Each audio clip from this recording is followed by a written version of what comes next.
coronavirus outbreak blamed for killing more than 2,600 people is now having its most acute impact on financial markets around the world.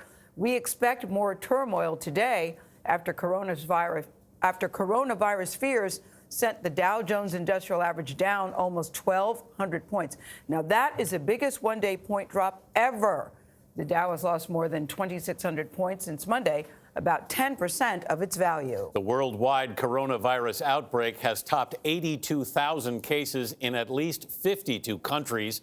California has quarantined more Americans over what's suspected to be the first U.S. case with unknown origin. Carter Evans is outside the hospital in Sacramento, where that patient is being treated. Carter, do we know anything more about her illness? Well, we know that there is still a lot of uncertainty surrounding this case. Health officials insist the risk of acquiring the virus in the area remains very, very low. Still, they say this kind of transmission makes containment especially challenging.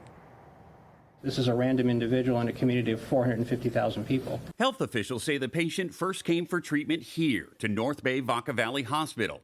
After her symptoms worsened, she was brought to UC Davis Medical Center, and it was days before she was diagnosed with coronavirus. Which means that there were multiple healthcare personnel who were exposed to the individual. Some of them are under isolation. Some of them will be under quarantine. Both hospitals are near Travis Air Force Base, where hundreds of Americans returning from China and Japan were quarantined. But officials found no connection between the woman and anyone at the base. They are trying to find everyone she may have contacted.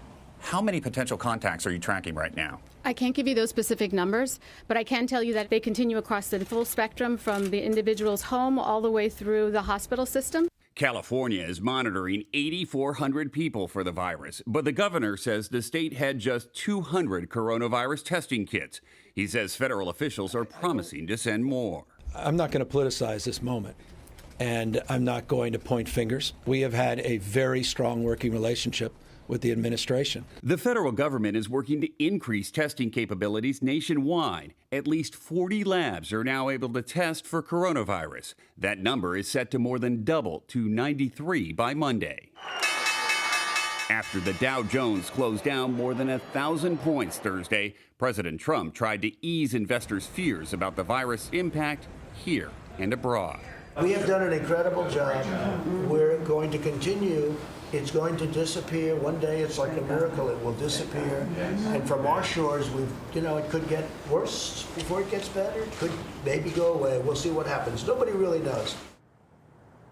CBS News can confirm a Department of Health and Human Services whistleblower has filed a complaint alleging workers responding to American evacuees from China were not prepared. Now, the complaint says those who monitored people at 2 military bases were improperly deployed and did not have the necessary training or equipment. Some worked without full protective gear. One even eventually took a commercial flight once the work was done. Now, one of the Air Force bases where this apparently happened is in the same county where the patient here became infected. All right, Carter, thank you very much.